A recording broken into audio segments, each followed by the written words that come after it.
Vatican says Pope Francis had another restful night and woke up slightly after 8 a.m. today. For more updates, we have our Morning Matters host, the hardworking Gretchen Ho, reporting to us all the way live from Rome in Italy. Hi, Gretchen. What's the situation like over there? What more can you tell us about the Pope's condition? Good evening, Pauline, Sean, and Cess. Good morning. It is another day and another day to be outside another church.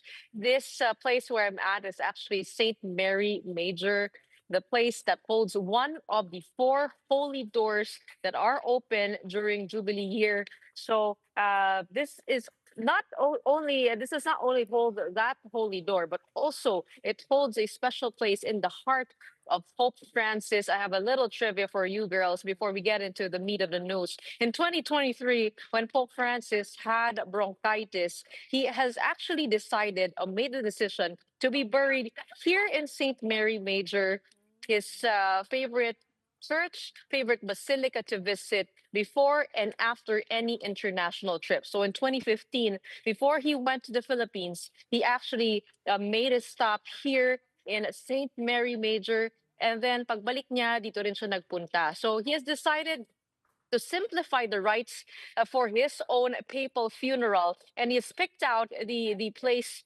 to be buried right here inside. We don't know where that is yet, but what he said in 2023, that they are already prepared and they know what to do. And speaking of the Pope, it is good news that as of 8 a.m. today, he slept well. So ito yung sinasabi ko kahapon sa inyo na yung pagtulog niya kahapon, sinabi lang, he slept through the night. This time, he slept well. So, ibig sabihin, magandang pagtulog at 8 a.m. daw siya nagising. So, tinanong natin kung anong meaning ng 8 a.m. Bakit kailangan sabihin na 8 a.m. siya nagising? Sabi ni Father, nakausap natin, ay medyo late daw yon. So, it's a good sign. But who knows, right? But we can do all the over-analysis we can do with those statements, but we're just trying to identify trends with the medical bulletins released by the Vatican. Of course, we know in the past day, in evening last night, there was no new medical crises recorded. So we were waiting for that at 8 p.m. or 7 p.m. in the evening.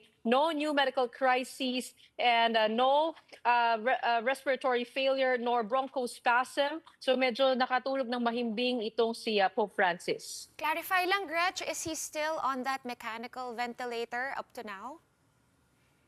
So right now, he is actually alternating the high-flow oxygen therapy and also the non-mechanical ventilator. We do know that he still had that on until this morning. We don't know what's going to happen the rest of the day. But what we're seeing is in the medical bulletin is that he transitioned to high-flow oxygen therapy. Tapos he will resume non-invasive mechanical ventilation. So parang nililipat-lipat nila yung dalawang treatment na yon.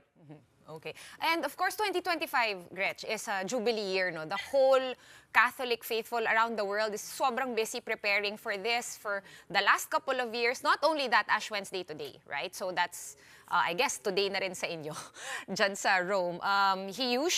Pope Francis usually leads a mass and he has so many events to kick off Lent.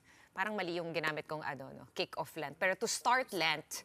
And he won't be there. That's what you also mentioned yesterday, di ba? Sinabi mo na sino yung papalit sa kanya, but were there any further information about the Jubilee year activities? Yun nga, no, medyo nakakalungkot. It's a big year. The Jubilee year is actually happening every 25 years only. Or minsan may extraordinary Jubilee year, which was in 2016 when the Pope declared an extraordinary Jubilee year. So matatandaan mo, nag-celebrate din tayo niyan sa Pilipinas. Ngayon, ang daming pilgrims, no? So if you can notice, there are lots of people going inside for the Holy Door and also the Ash Wednesday Mass in the favorite chapel of Pope Francis. So the official Ash Wednesday celebration of the Vatican will happen later. But the difference is, yun nga, meron siyang prosesyon mula doon sa Sant Anselmo, magkakaroon ng liturgy, tapos magpo-prosesyon sila, magmimisa dun sa Aventine Hill. And then the cardinals, archbishops, and bishops will be there. Unfortunately, wala nga si Santo Papa. So malungkot yung mga tao dito because of that. But I guess, it's been a roller coaster ride really with the Pope's health kasi minsan okay, minsan hindi. But ngayon we wake up to a new day and more hope because of the good news from the Vatican. Plus, Gretchen, the anniversary, the 12th anniversary of Pope Francis's papacy will be on March 16. It's fast approaching. Are there any people who are, who plan some memorial, perhaps, celebration on his 12th anniversary? Ako, Ses, medyo sensitive talaga itong sitwasyon ni Pope, ano? Parang ang attitude dito sa Vatican, ayaw masyado magsalita ng mga tao, ayaw nila pangunahan. When you talk about possible scenarios when it comes to the Pope, people don't want to get ahead of themselves because it might be in bad taste. So pagdating doon sa celebration na yun, parang wala pa tayong naririnig. Pero sisilipin natin yan, tatanungin natin kung meron na ba. But all attention has been on the medical condition of the Pope so far. Okay. Ano kaya ang tradition? Do they mark certain years of, length of service as a Pope? Something like that. O, tatanungin din natin yan, Ses, di pa natin alam yan. Pero ang alam natin, si Pope Francis has said at one point that he might not survive this. So, yun din yung isa sa mga nasa isipin ng mga tao. Pero kahapon nakausap natin actually si Ambassador Myla Makahilig, na Philippine Ambassador to the Holy See.